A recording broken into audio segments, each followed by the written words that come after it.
warahmatullahi wabarakatuh. I am Gusti Syafina Alifia Muhdin.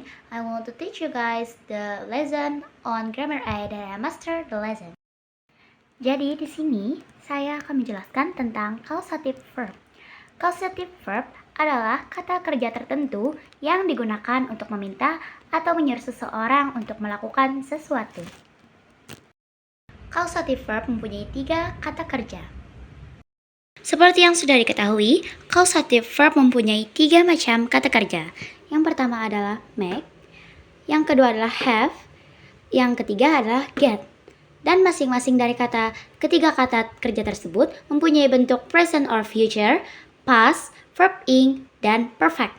Artinya, make artinya memaksa, have artinya menyuruh, get artinya menyuruh atau merayu.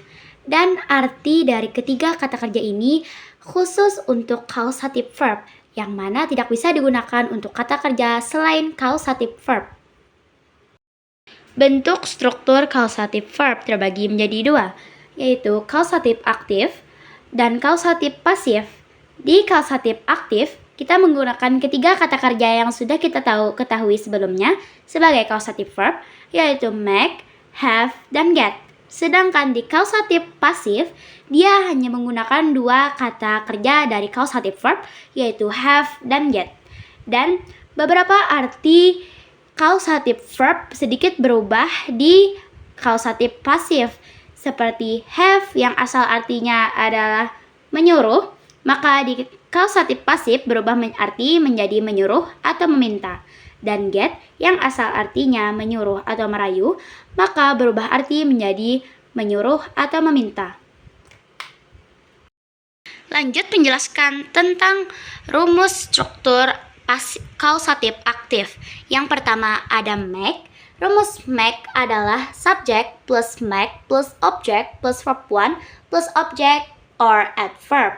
Sebagai contoh, Rahman makes Nateo marry a landlord in the city. Rahman sebagai subjek, make, Nateo sebagai objek, marry sebagai verb 1, dan landlord in the city sebagai objek or adverb.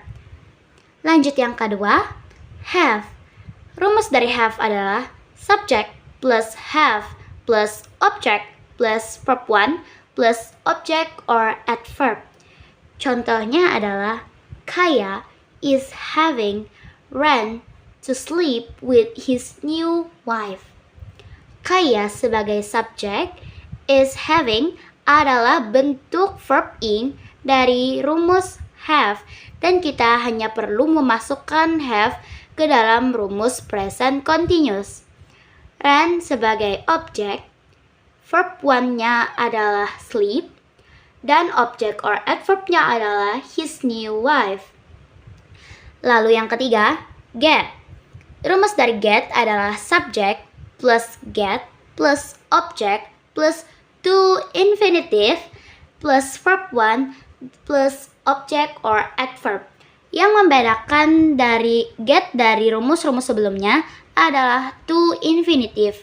Karena to infinitive tidak terdapat dari rumus-rumus sebelumnya, maka dari itu to infinitive sangat penting untuk diperhatikan. Contohnya, Moriarty get people to play drama in their life. Moriarty sebagai subjek, get people sebagai objek, dan yang paling penting to. Ditegaskan sekali lagi, to jangan sampai ketinggalan, karena jika ketinggalan to, maka akan salah semuanya. Lanjut, verb 1-nya adalah play, dan object or adverb-nya adalah drama in their life. Selanjutnya adalah menjelaskan tentang causative pasif. Di causative pasif hanya mempunyai 2 kata kerja, yaitu have. Rumus have adalah subject plus have plus object plus verb 3 plus by or object, dan by plus object ini adalah optional. Contohnya adalah the samurai has his katana sharpened just by the jeweler just now. Subjeknya adalah the samurai. Have berubah menjadi has karena subjeknya adalah orang ketiga tunggal. Objeknya adalah his katana. Verb 3-nya adalah sharpened by the toolers. Selanjutnya adalah get.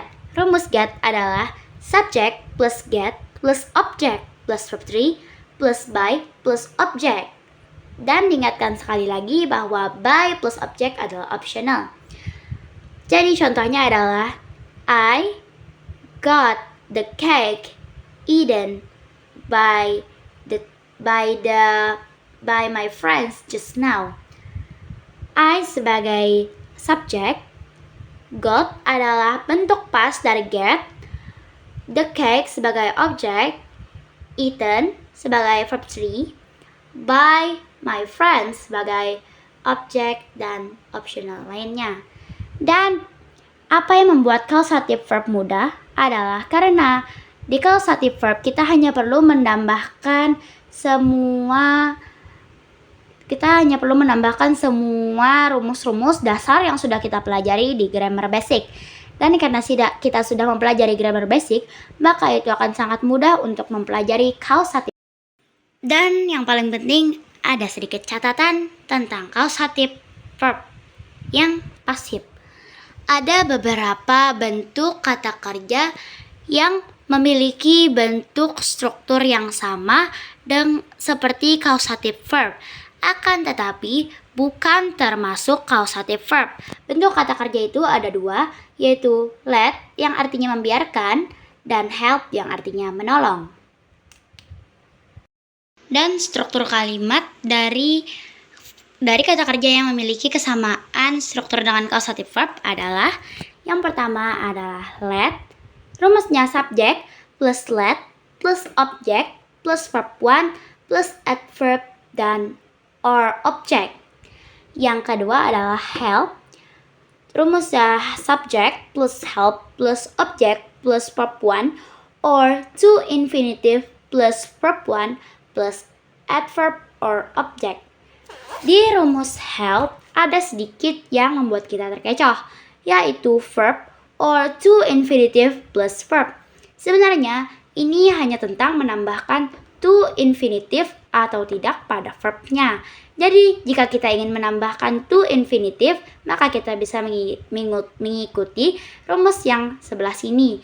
Dan jika kita tidak ingin menambahkan to infinitive, maka kita tinggal membuang to infinitive-nya dan langsung menambahkan verb 1. Jadi bagaimana? Mudah bukan belajar grammar A tentang materi causative verb? Yang pada intinya adalah kita harus menghafalkan semua rumus yang berada di basic grammar. Karena jika kita mengerti yang ada di basic grammar, maka kita akan mudah memasukkan rumus yang berada di basic grammar menjadi causative verb dan yang lainnya.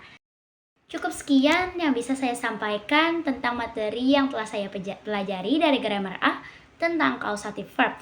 Mohon maaf jika ada kesalahan yang saya ucapkan maupun yang saya tuliskan. Dan saya berharap jika video ini bisa membantu Anda sekalian yang ingin belajar grammar. Wassalamualaikum warahmatullahi wabarakatuh.